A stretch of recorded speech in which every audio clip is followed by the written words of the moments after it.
to our virtual gathering presented by the New Hampshire Preservation Alliance. We are the statewide membership-based historic preservation organization. My name is Beverly Thomas, and on behalf of the Preservation Alliance, I'm excited to welcome you to Historic Houses for Contemporary Lives with Scott Hanson. This program is the kickoff to our new series called Old House and Barn Expo on the Road. Because of COVID, we're replacing our popular biennial Old House and Barn Expo with a series of over 20 Zoom programs, starting with today's, as well as some in-person events we'll be hosting later in the year. We love getting you and other old house owners and enthusiasts together to share practical information from highly qualified presenters and make connections and offer you a dose of energy and inspiration. Many thanks to our sponsors for making these programs possible, and to all of you who are supporters of our critical work that helps to advance efforts to save and steward special places around New Hampshire. Before I start the program, I'd like to cover a few housekeeping points before we begin. Please remember, we are recording today's session, and I ask you to stay muted to keep the background noise down. And if you'd like to spotlight the presenter so you don't see all the other faces, you can do that through your view function and click on side-by-side option. Scott's presentation will run about 45 minutes and will be followed by a 15-minute Q&A. But because of our great numbers today, we encourage you to use the chat button at the bottom of your screen during the presentation, and we will try to address those questions as best we can at the end.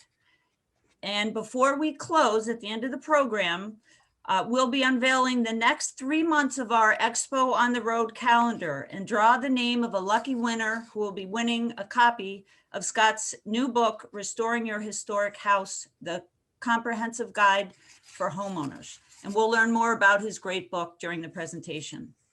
And now I'm pleased to introduce our speaker. Scott Hanson of Topsom, Maine, has thought deeply about the renovation of historic homes in his 40 years as a designer, carpenter, municipal historic district regulator, historic preservation consultant, and architectural historian.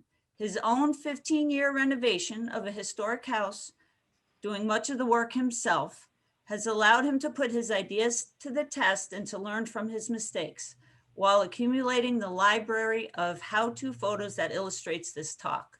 Scott is a senior associate with the Boston office of McCrosty Historic Advisors.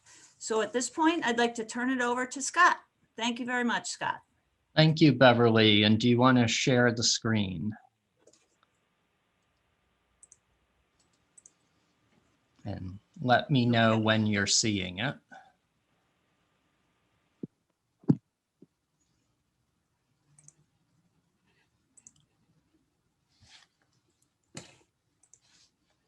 Okay.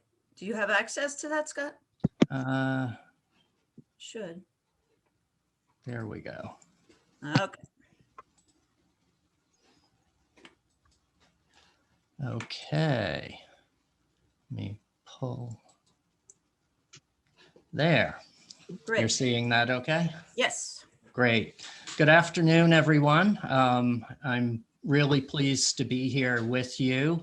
And in fact, my preservation career started in New Hampshire, in my hometown of North Conway. In 1973, when I was 11 years old, I'm that little kid on the motor car with the red circle around him there.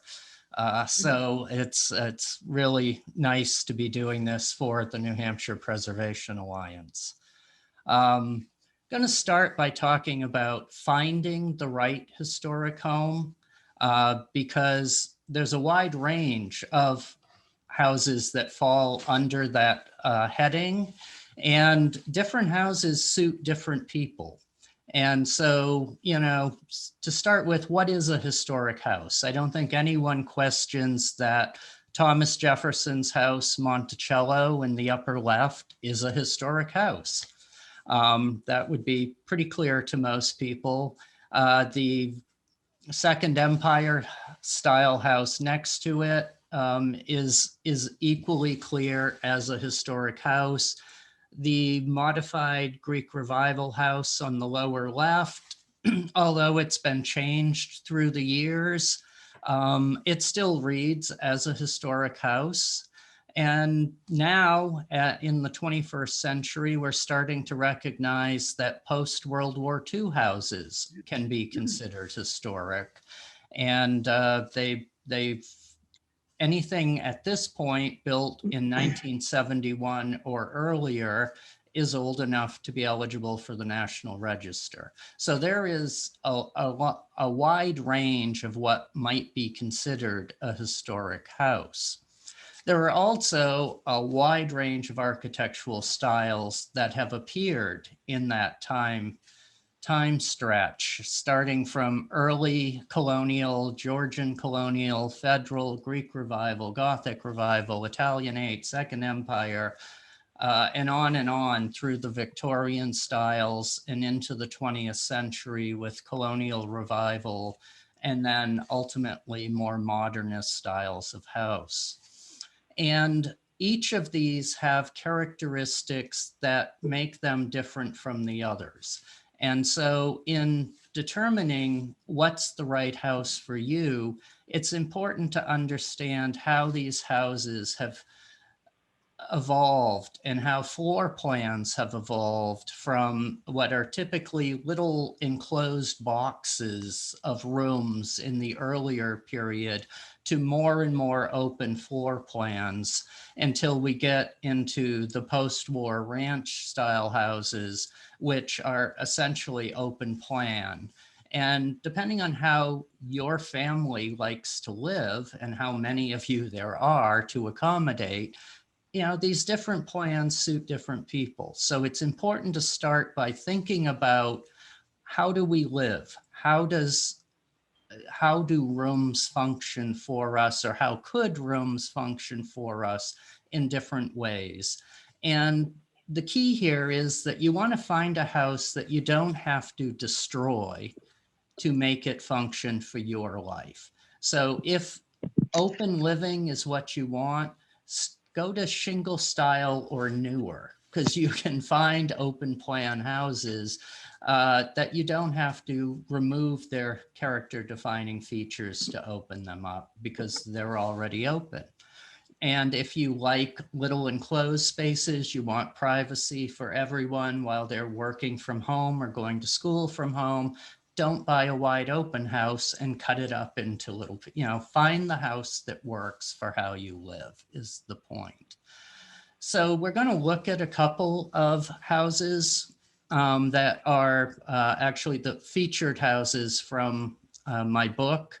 And these were photographed by David Clough, the wonderful architectural photographer.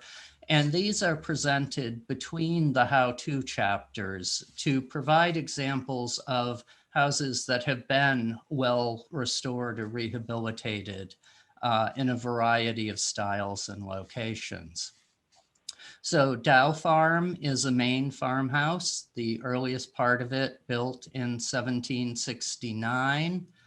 Here it is around 1900. And the people who live in Dow House live in a very traditional way that has required almost no modification to the historic house. And in fact, it's been restored very much to its mid-19th century appearance. And this is the parlor.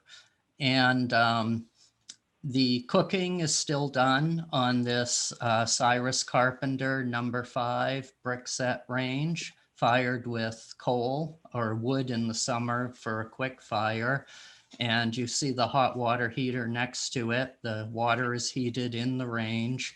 And the occupants just live in a way that's very similar to how people lived in the 19th century. And therefore, there's been minimal modification to the house. It's really been just about restoring features that had been changed or that had deteriorated over time. A few more views. and a little work in progress on the lower left. Hench House in York, Pennsylvania was built in 1887, and this is a house that was under a demolition order from the city. It was in truly deplorable condition, and a retired couple purchased it to save it and restored it and operated it as a bed and breakfast in order to help pay for saving it. So it's a wonderful stick style Queen Anne Victorian. And in making it function for their bed and breakfast, it was important to evoke a period feeling because that's marketable, that attracts people. At the same time, it needed to be comfortable and functional. So it's not really a museum restoration. You've got furniture from the mid 20th century mixed in, and it's a nice eclectic mix of items from different periods in a setting that's restored to a Victorian appearance. And this is the wonderful parlor ceiling with Bradbury and Bradbury papers, and some of the other spaces in the house. Let me get control of my mouse here. And there's a early photo of it in the restored house. And then in the attic spaces, they're used in a cleaner, more contemporary way.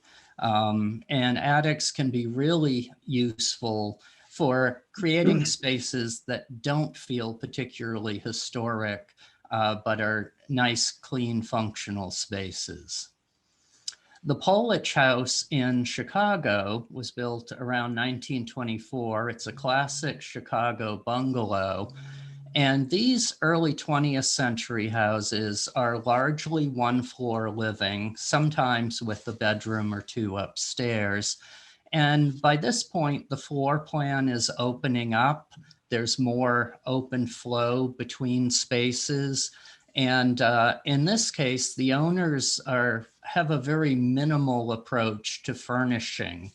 They like it very clean and simple, and it allows the architecture to really show, including the 40 art glass windows that are in this house that they had restored.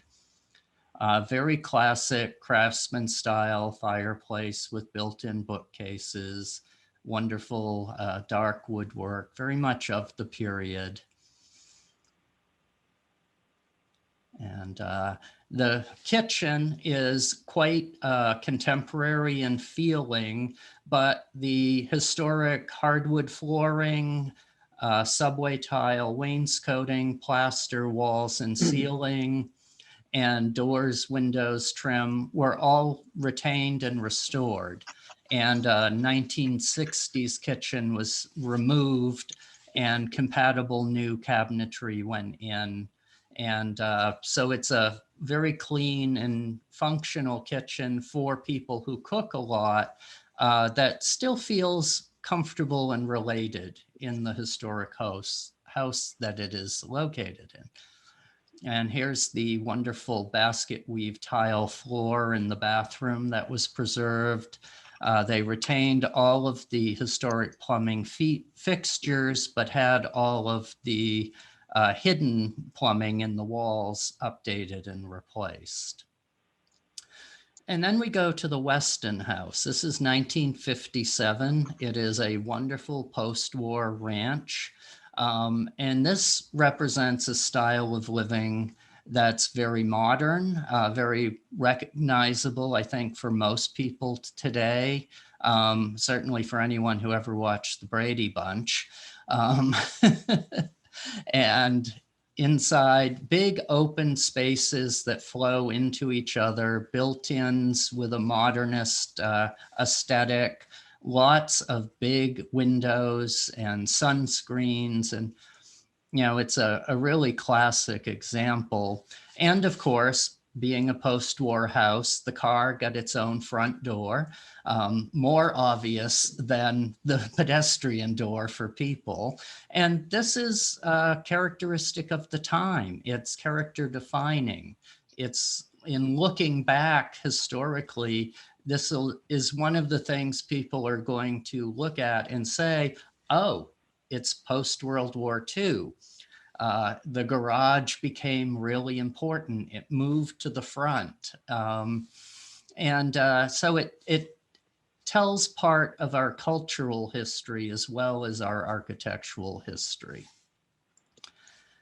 Here's a view of the very typical of the 1950s, the flagstone floor in the entryway, the door handle centered on the wide door, the open stairway down to the rec room, which is here in the walkout basement, built-in bar, very, very typical of the period. There's even a stage that pulls out from under the staircase because the original owner had teenagers who had a band, so they wanted a stage. And speaking of the original owner, here's Hope Weston behind her bar in 1957. She is still alive at 104, but sold the house when it became too much for her to maintain. And the folks who bought it have done a really nice job of making updates that needed to be made while retaining the style and character of the house, including this fabulous metallic Pegasus wallpaper in one of the bathrooms. The paneled ceilings, all really wonderful, typical features of this period. And the kitchen, new appliances, custom fitted into the original cabinetry because the fixtures that had been there since 57, the appliances finally needed replacing. I'm willing to bet these will need replacing in much less time than that. But all in all, the changes that were made were subtle and really did a good job of preserving the character of the house. There are also spaces in historic houses that were never finished, like this attic that was rehabbed for a very contemporary new unit. And adding a unit is often a really great way to help afford the restoration of a historic house. In this case, this unit has been used for Airbnb and has been incredibly popular. It's never vacant. So it's very contemporary. It has some elements to help relate it to the pretty vernacular late 19th century house that it's located in. It's got new hardwood flooring that was installed on a 45-degree angle to give it a more contemporary feeling. The trim profiles are all typical 19th century. The salvage stained glass window is 19th century. So there are these elements that evoke the earlier house, but are used in a clearly contemporary way. So moving beyond finding a house and understanding what style might suit your way of living, is you've got your house and now it's time to plan what you need to do with it. So we're going to use this house as kind of a case study for much of what's going to follow here. And this is Witten House in Topsom, Maine, which I happen to be sitting in at the moment. It's my house. And so let's walk through a little bit of the planning process I went through in figuring out what I needed to do to make this house suit my 21st century life. To start with, you need to understand what the house is and how it came to be what it is at this moment. And in the case of Witten House, it turned out that it started out as a one-story cape, like the red house you see at the top of the photo, built in 1827, and then around 1850, it got a full second story and finished attic added.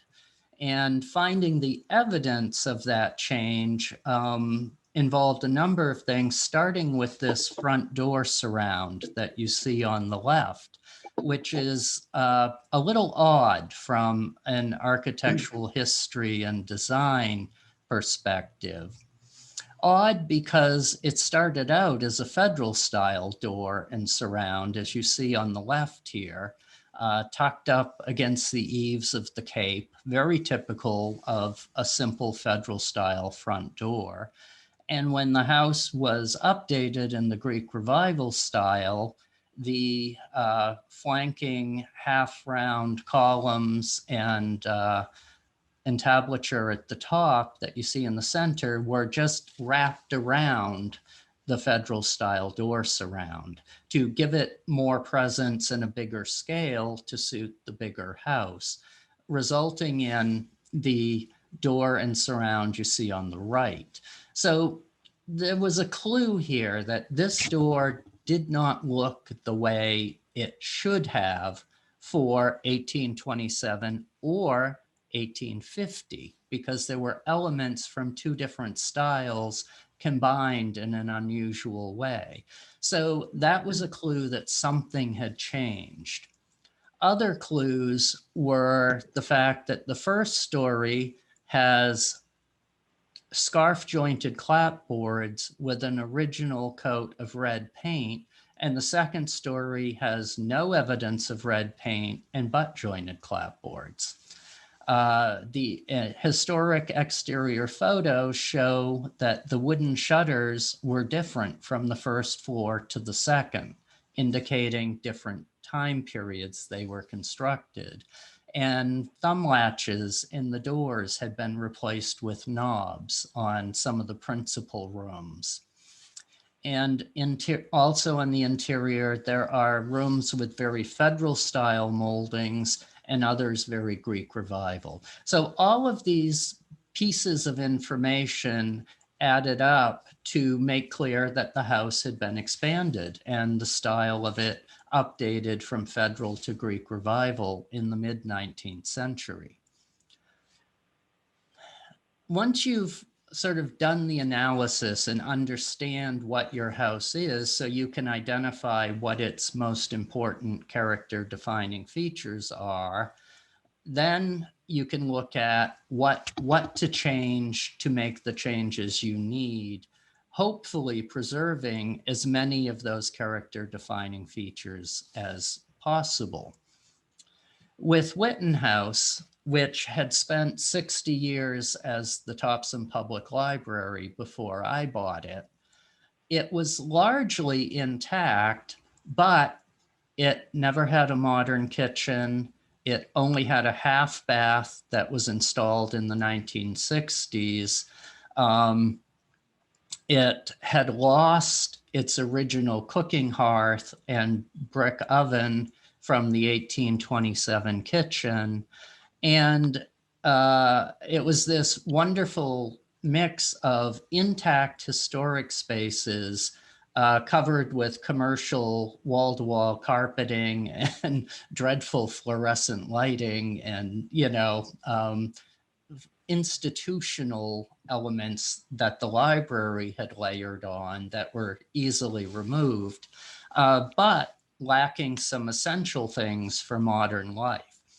So in figuring out where to add a new kitchen and bathrooms and what to restore, the areas of opportunity are in the red bubbles on the right here. And they include those things I was just mentioning. The new kitchen going into a little room that was added at the rear in the 1960s when they took down the original woodshed and carriage house, restoring a few missing elements like the cooking hearth and brick oven and original pantry, And then tucking bathrooms into small secondary spaces at the rear and restoring the master bedroom that had been opened up to make a meeting room to its original size with a new master bath and closet behind it. So here the same opportunity bubbles have jumped to the next slide, and then the fully developed design is on the right. And you can see that, it just incorporates the ideas that were captured in the bubbles. And bubble diagramming is a wonderful way to roughly lay out your ideas and get a sense of what will work and what won't work, what will fit and what won't fit, before going to careful scale drawings of, the actual redesign or alteration design. And the more you can work these things out ahead of putting the effort into careful scale drawing, the more time you'll save, essentially. So this is where we ended up with Wittenhouse. Another thing you might run into is a house that's already been altered in a way that just is incompatible or not in keeping with the character of the original house. And here we see a wonderful John Calvin Stevens shingle style house from the Western Promenade neighborhood in Portland, as it was built on the left, and then as it looked by the early 21st century on the right, with a couple of boxy additions that really don't feel related to the original house. And then this big cut in the landscape to put a garage in under the house. Still a beautiful house inside, a wonderful neighborhood, very desirable in many ways, but a little lacking in curb appeal because of these changes to the exterior. So the architect for this project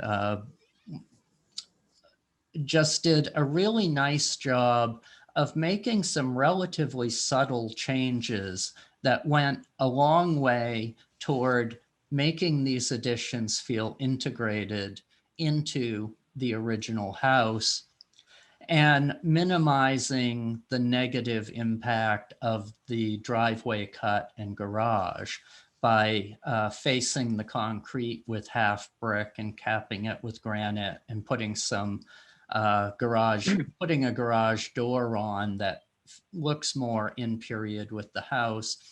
So no interior space was lost. The only real changes were a couple of adjustments to the roof line and moving around some windows, changing windows in the additions.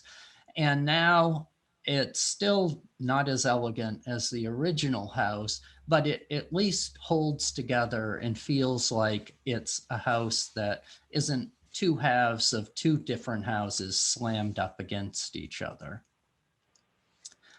So kitchens and bathrooms are probably the most frequently altered spaces in a house, particularly an early house that started out with an open fireplace for cooking, and then went through generations of improved technology and different style choices for kitchens in particular, and then bathrooms as they moved into the house. So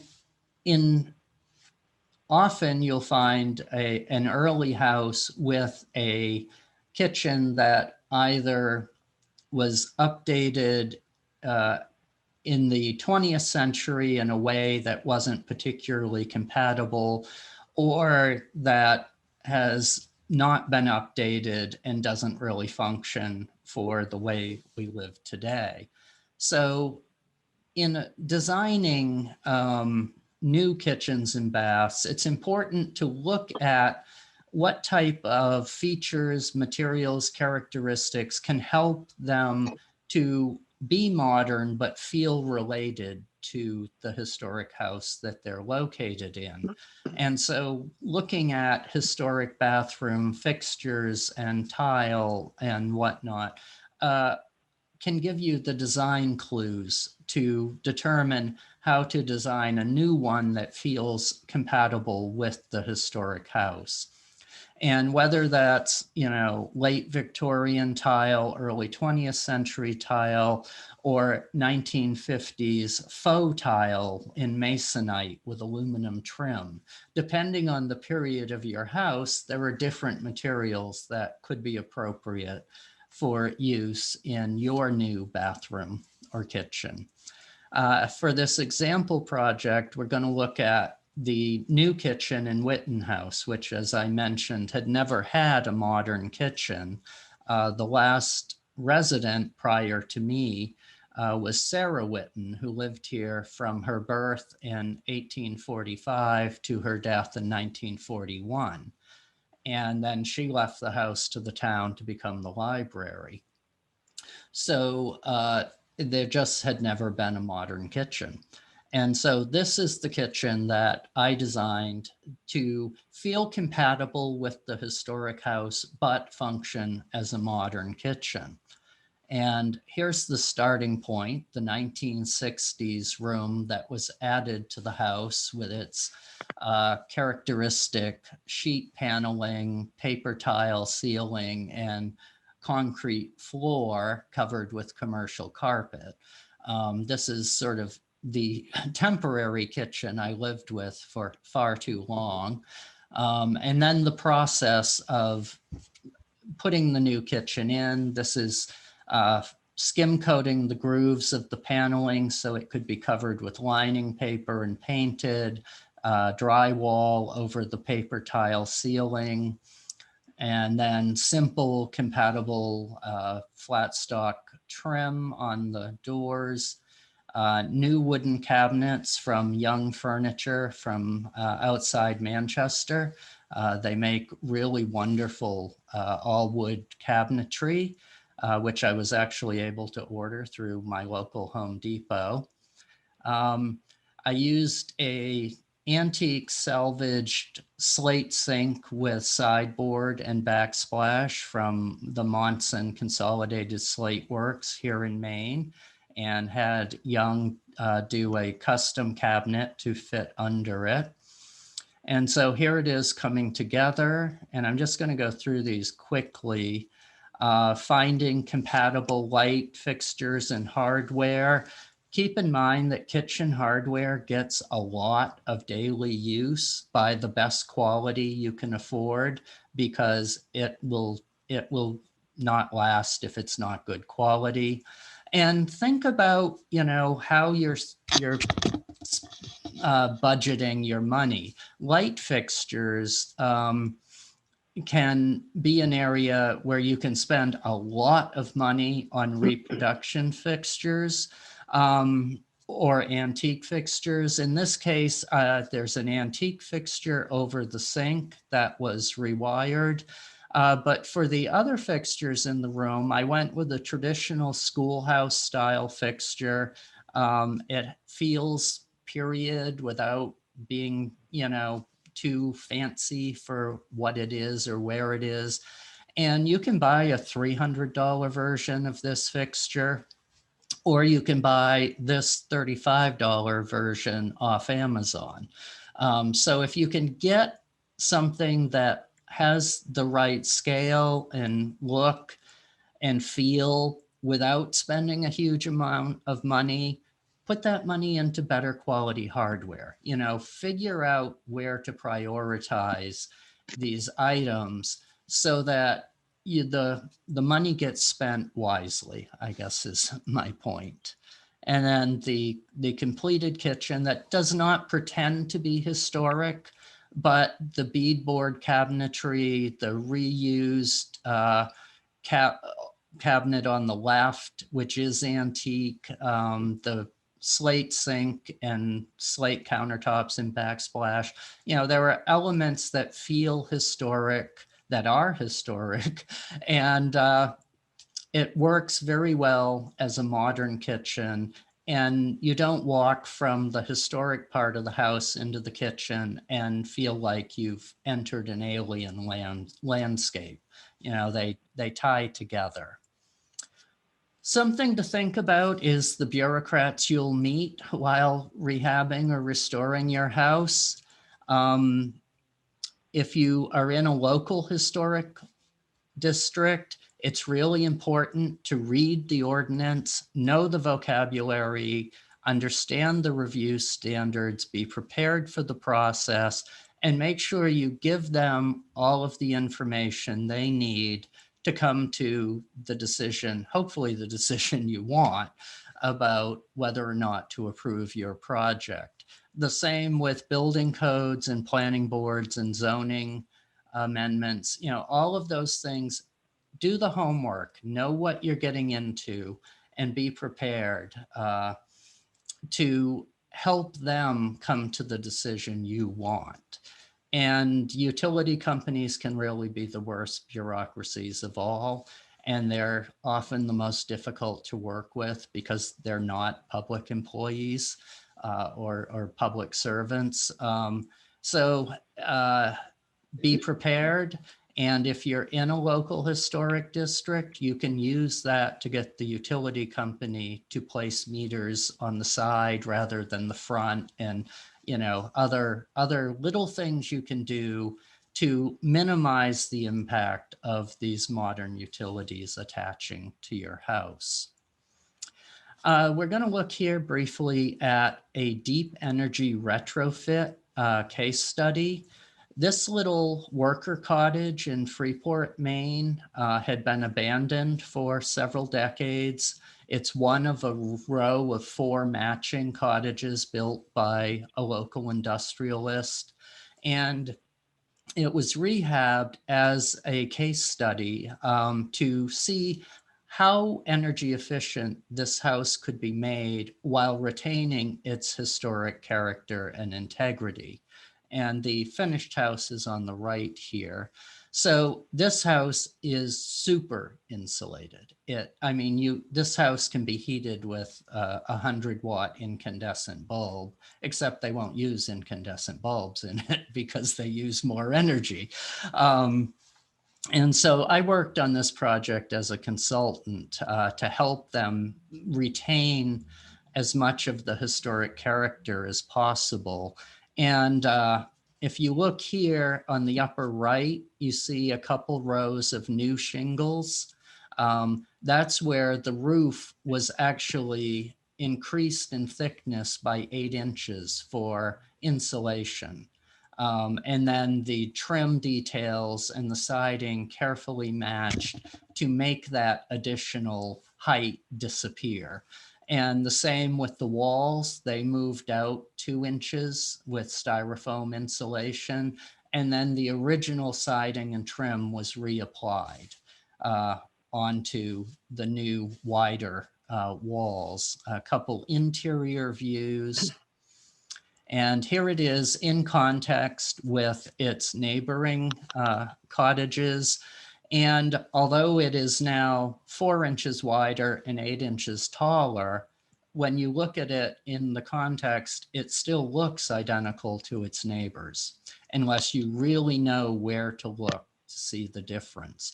So it's a good example of how far you can go while retaining the historic character of a house. You do not have to lose your historic character to gain energy efficiency, but you have to think really carefully about how you get there. And this is an extreme case. There are much less extreme approaches that still can greatly increase the energy efficiency of a historic house.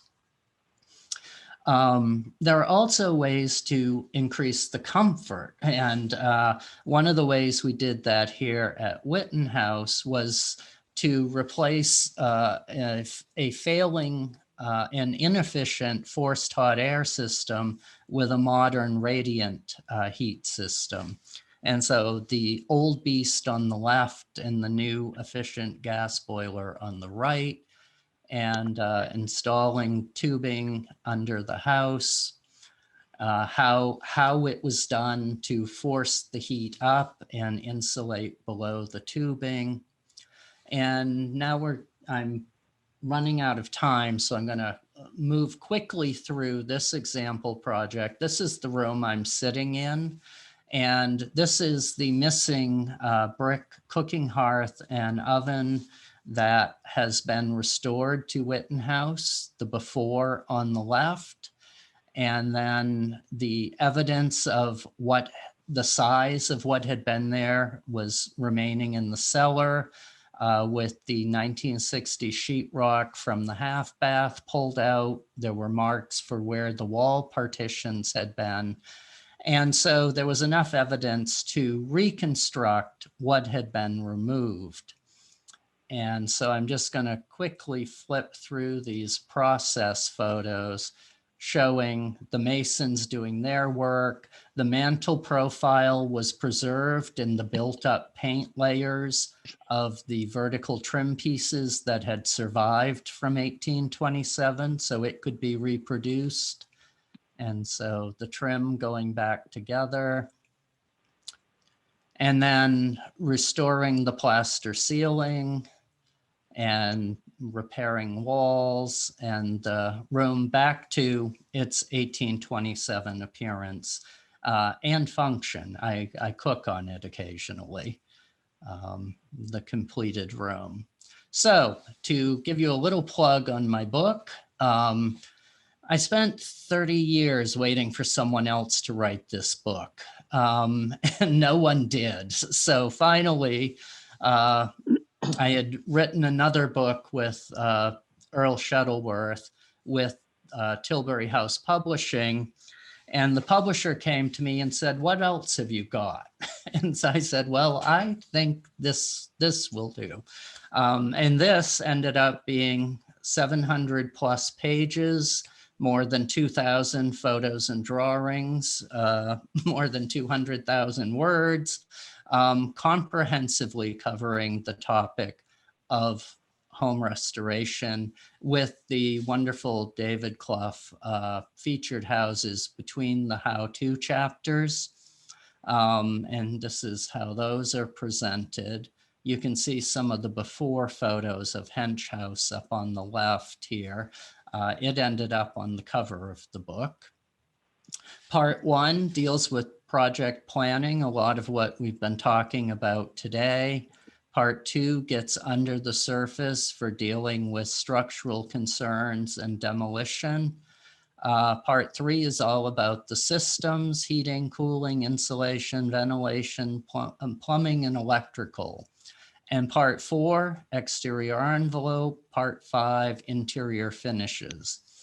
And then Part 6 is tools and resources, because you can't do a job without them. So I'm very proud of this comment from Patricia Poore from Old House Journal talking about the book, specific and useful information explaining the why to along with how to. And that really was a goal. I wanted readers to not only know what to do, but why that it is the right thing to do, and to provide a range of options for any given project, because there are a range of budgets, a range of goals, a range of people. And so there's no one right answer. And I tried throughout the book to really lay out a variety of options and solutions. So the book has done very, very well. It's been out for less than a year and a half, and has had great reviews. It has sold really well, and I'm really pleased with the reception for it. I created a Facebook page and Instagram account to promote the book before it came out. And at this point, there are more than 50,000 followers on the Facebook account and 27,000, I think, on Instagram. And I do daily posts about historic houses. So feel free to check those out. They're Restoring Your Historic House on either. And a special for you folks tuning in today. If you'd like to buy a signed or personalized copy from my website, yourhistorichouse.com, I'm offering free shipping for media mail shipping. If you want priority, it's a $6 discount off the priority or free media. The code is NHSHIP, and that will be valid until Sunday. So if you'd like a copy, please feel free and take the free shipping. And with that, we'll go to question and answer. And I'm almost right on the minute. You Thank you. are, Scott. That was amazing. Really, really good. And I know I have a ton of questions myself, but I first wanted to address a couple here that I knew would be asked, and that is multiple questions about insulation. And you laugh. I know why you laugh, because there are so many different ways and so many different techniques and opinions on this. But is there a go-to website or book, or your book, that you like to refer to when you're working on? Well, yeah, as you indicate, it's a topic that doesn't have a simple answer because it depends a lot on the starting point with the house. If you've got a house that's already gutted, how you approach insulating that will be entirely different from how you approach a house that's very intact and that you don't want to disturb original finishes in. But the bottom line is it's entirely possible to tighten up and insulate a historic house without getting it too tight to create air quality and moisture issues. But there's not a simple way to find out the best approach for your house. I will say that it's dealt with in depth in my book.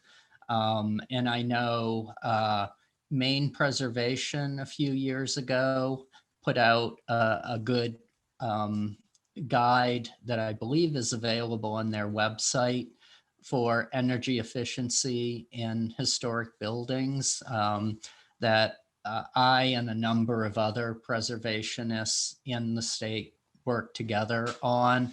That has some good information in it, but it starts with an analysis of what your house is, what are its features. A great place to start is to get an energy audit from a qualified auditor that will tell you where you're losing your energy and what is and isn't working currently.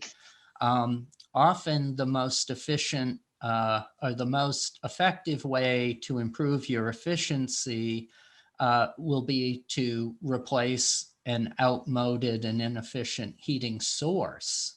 For instance, a old furnace that started out as a coal burner and got converted to oil in the 1940s and just creates an enormous amount of pollution while inefficiently poorly heating your house, and it can be replaced with a modern gas-fired boiler or furnace that will produce the right amount of heat at a much lower cost and lower environmental impact. A starting point always is the top.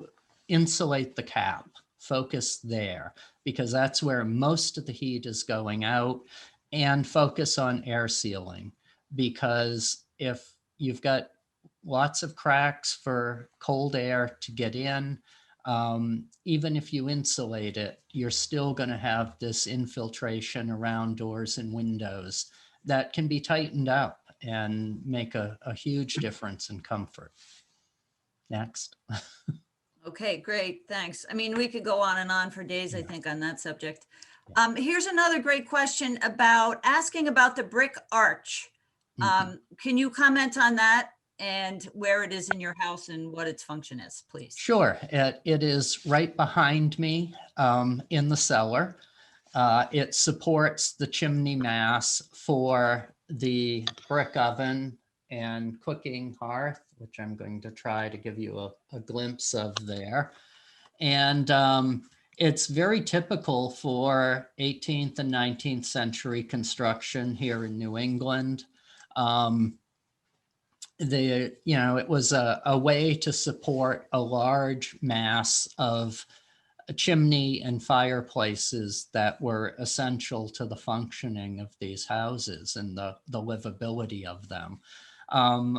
Sometimes it's a brick arch, sometimes it's two piers of brick or stone with a timber structure to support the chimney above. Sometimes it's granite slabs as the horizontal, but it's a very common feature of historic houses, particularly in New England, for supporting chimneys. Okay, thank you. And here's another great one. Somebody touched on the fact that they were having trouble finding a contractor to do the work. Can you touch on not only finding a contractor, but finding the right contractor? Yeah, and I actually go into this in some depth in the book as well. It can be really challenging. The good contractors are typically booked out far in advance. I'm actually dealing with this myself at the moment. And I work with a lot of great contractors, and I can't get one to come do a big project here. But to find one initially, start with your local or state historic preservation organization, like New Hampshire Preservation Alliance. Most often they have had experience with who's good and who's not. Talk to your friends who have done similar work that you know was well done. If you end up going through to less verified sources, Emily's List or an ad and wherever, insist on references from past clients, particularly several years past, and ask to see the work and see if it's held up.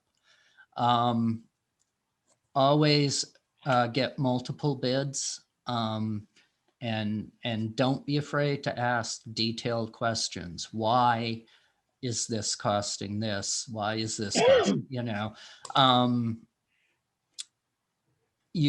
the most important part is to find a contractor who understands the difference between how your house was built and how a house is built today, because they're very different.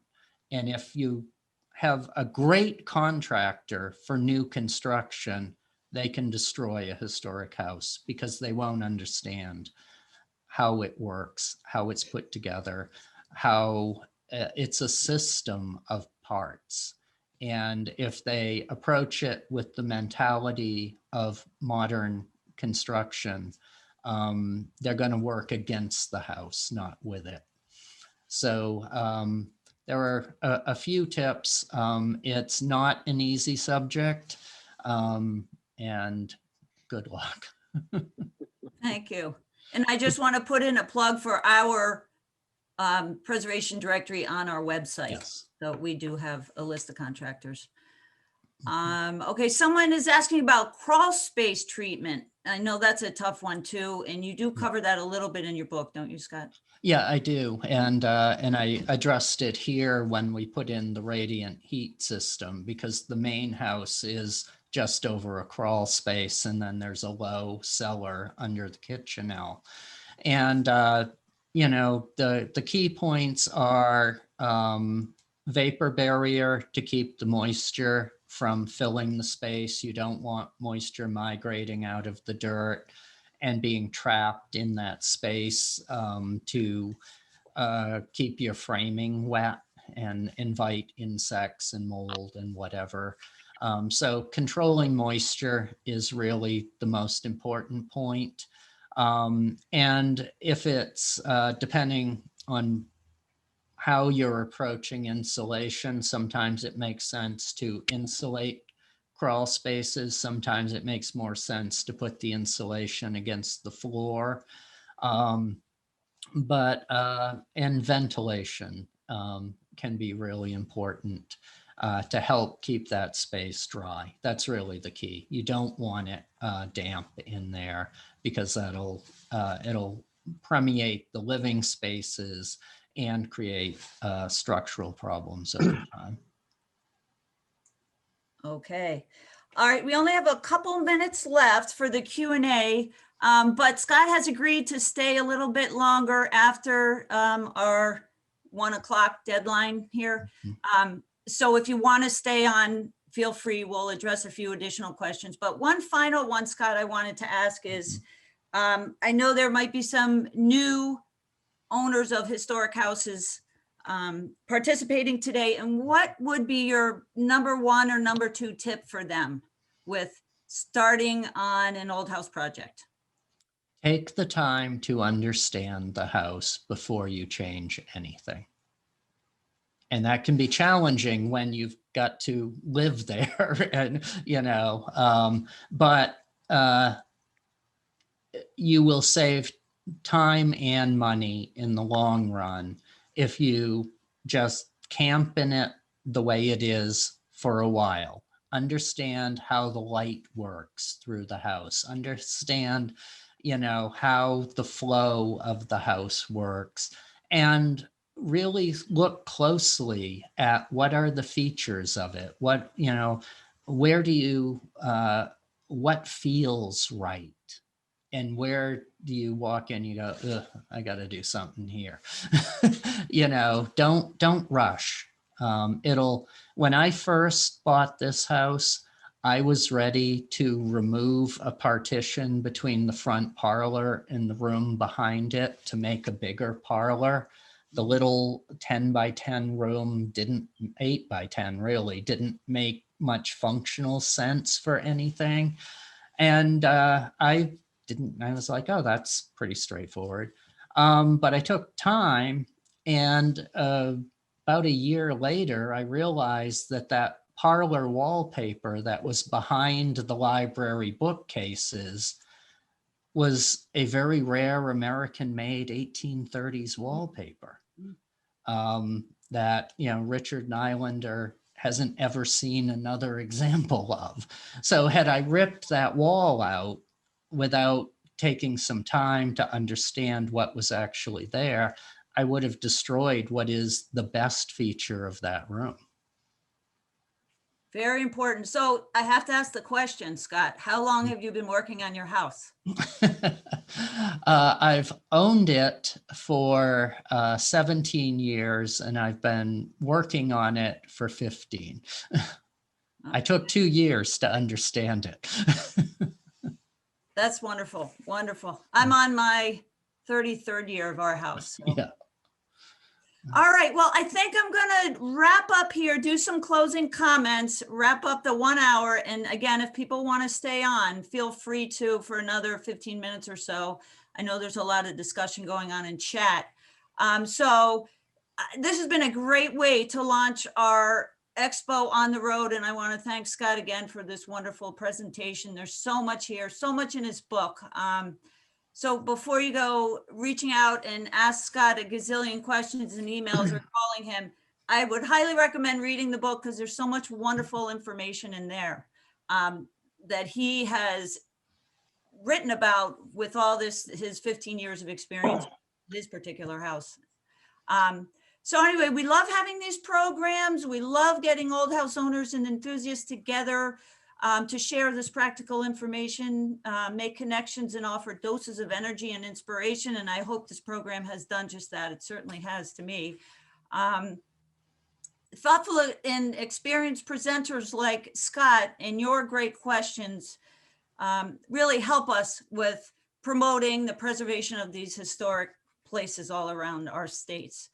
We want you to know that the Preservation Alliance is here and willing to help. So we encourage you to check out our website, nhpreservation.org, for additional resource information, and also feel free to email me at bt@nhpreservation with any type of questions, and I will help as best I can.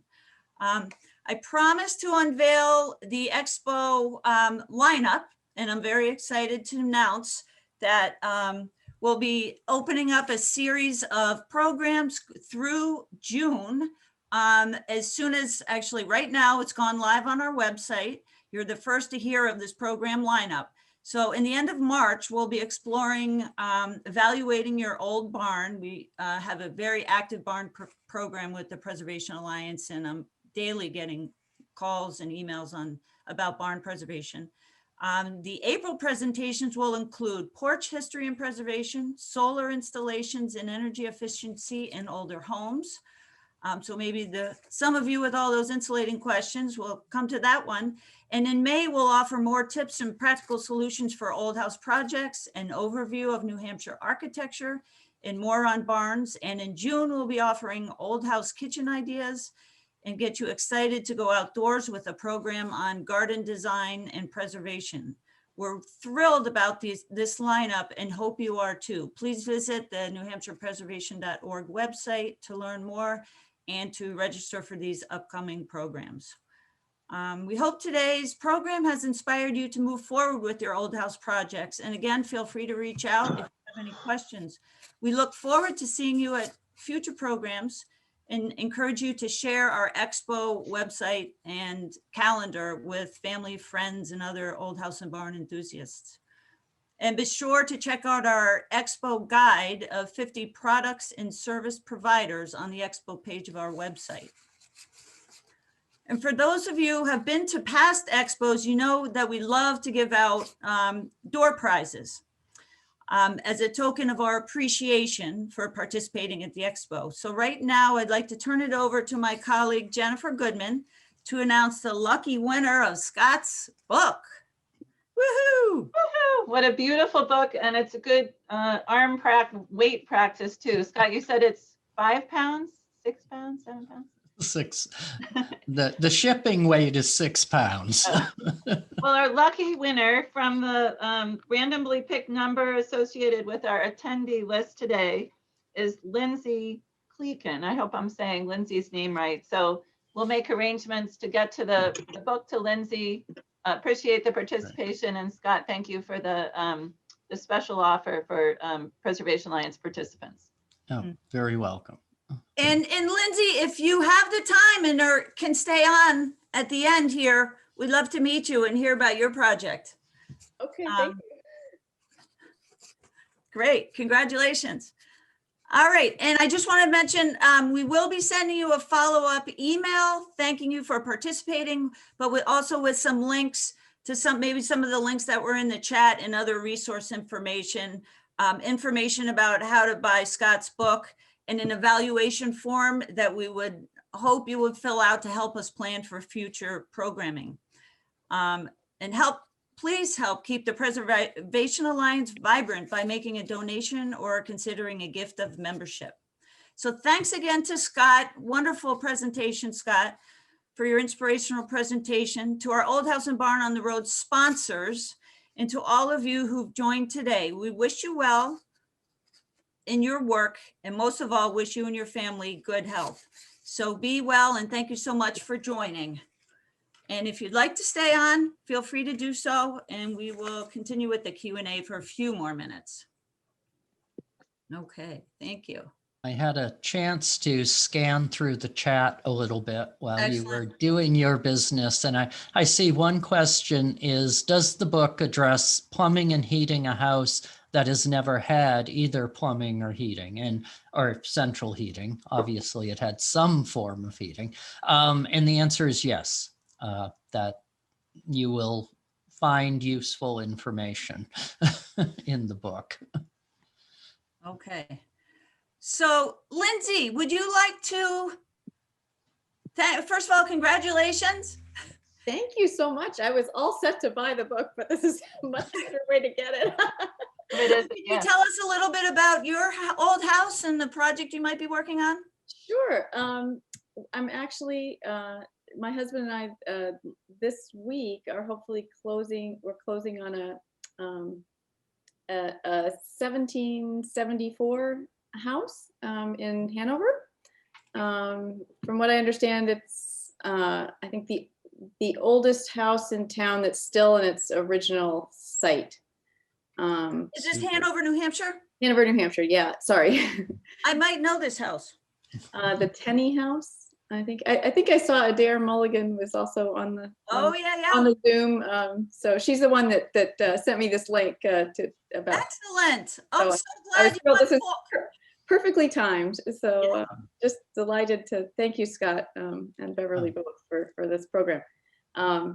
So yes, the house I think hasn't been lived in 3 years, and prior to that, in recent times, was only a summer residence. Mhm. So it doesn't have central heat, or I mean, it's going to need, it's going to be a big project.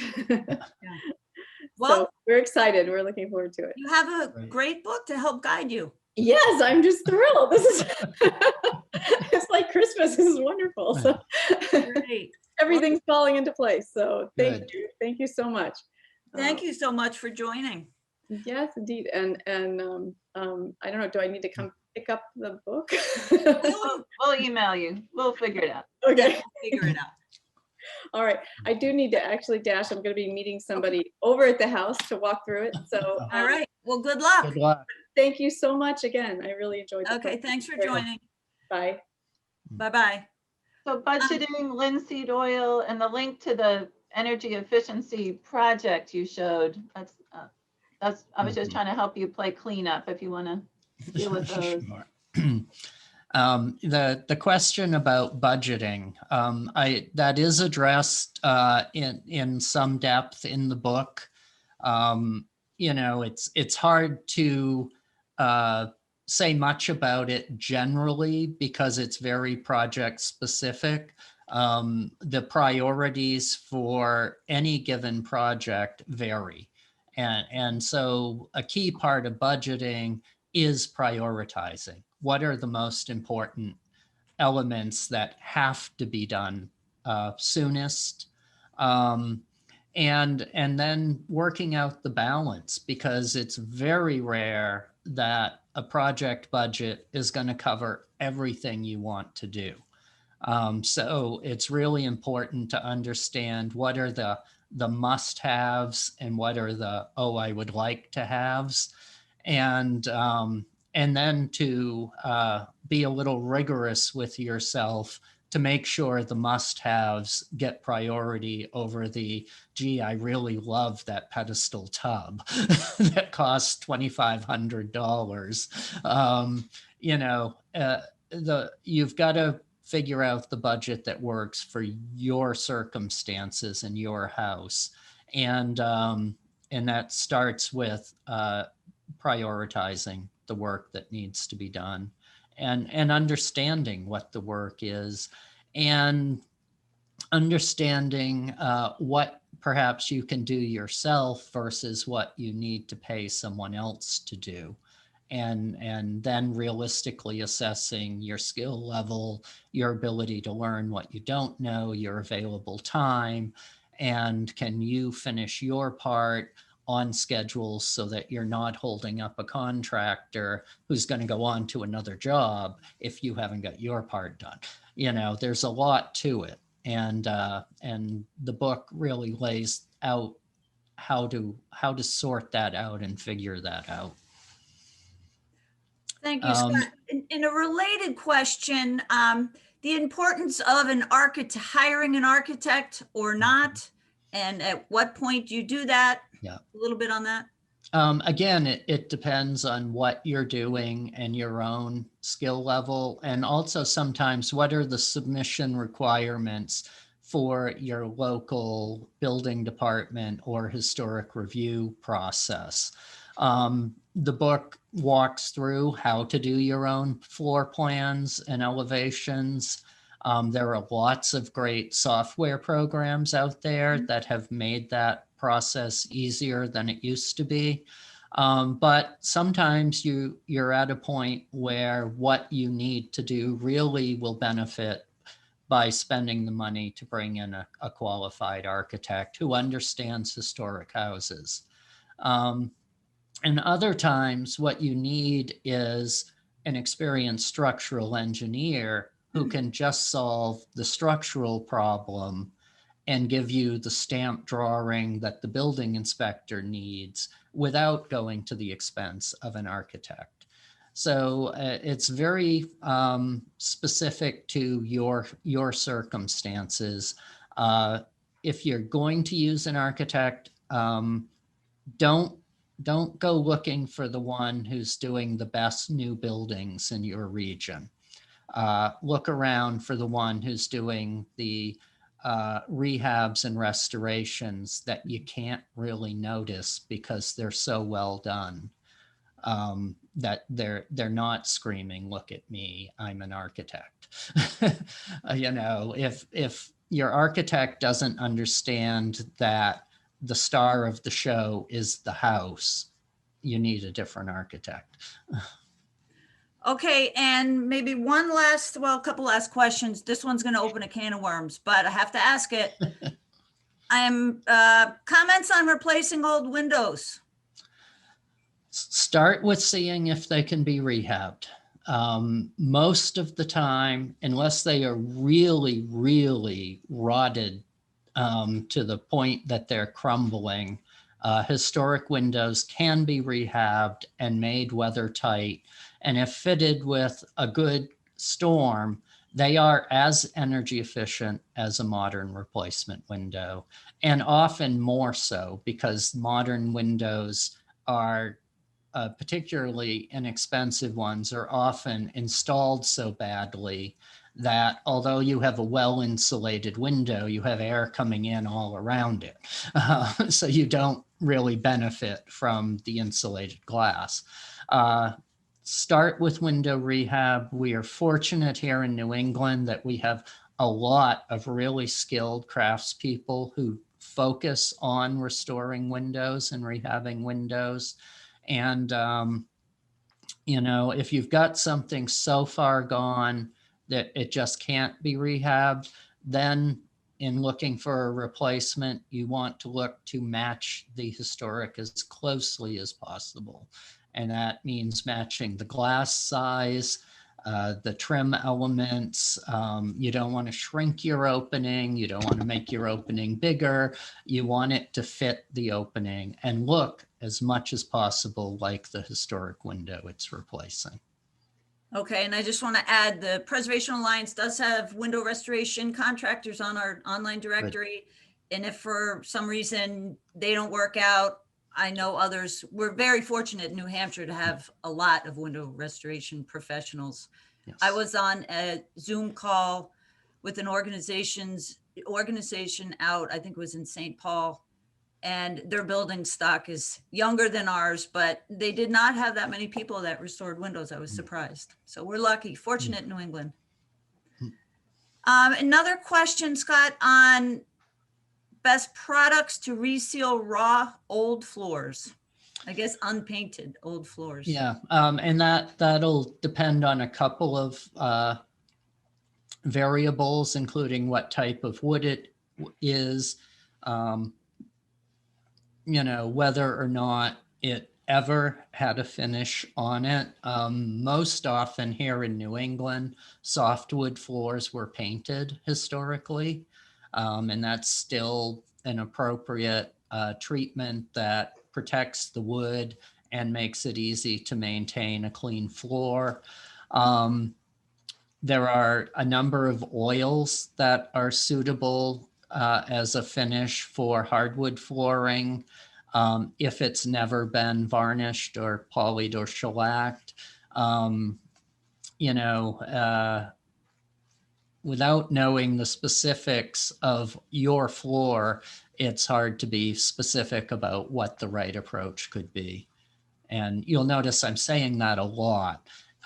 That's why it's a 700-page book, because there are a lot of variables depending on the differences in different materials and periods. And then one last question. can you touch on the importance of quality building materials and their longevity?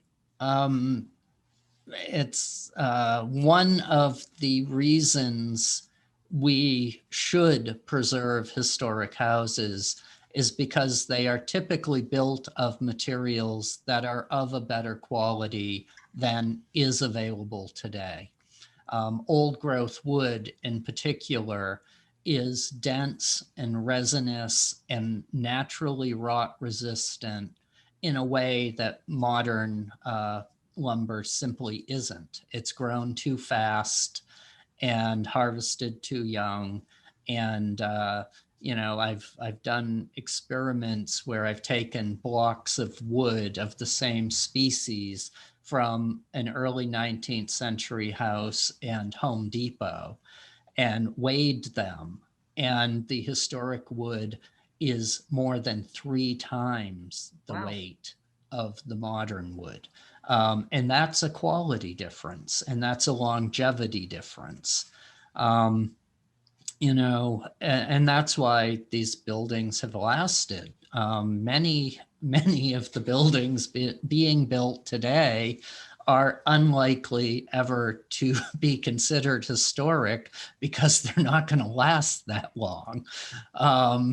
And that's a difference in materials. And so to the degree possible, it's always best to preserve original high quality materials. And if you have to replace something, to replace it with the best quality new material you can find.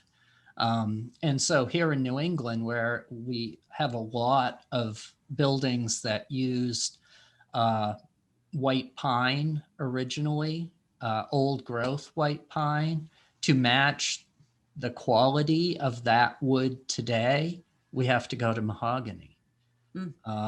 Because white pine today, just is not a quality wood. It's a beautiful wood, but it's not a quality wood. Okay. I'm going to wrap it up now because I know these questions can go on and on all afternoon, but I'm sure Scott has other things to do. So One thing I must do is, I see her here. I have to say hello to my mother. Hi, Mom. Oh, hi, Mom. Does Mom live in Maine? Mom lives in East Conway, New Hampshire. Oh, excellent. Thank you. Welcome. All right. Well, thank you so much, Scott. This was wonderful. And I think has gotten a lot of people excited about their house. They're going to go buy your book, learn more. And please feel free again to reach out to the Preservation Alliance or your local historic nonprofit, statewide nonprofit if you live elsewhere. And thank you so much for joining. And we hope to see you at future Expo on the Road events. Take care, everybody. Stay well.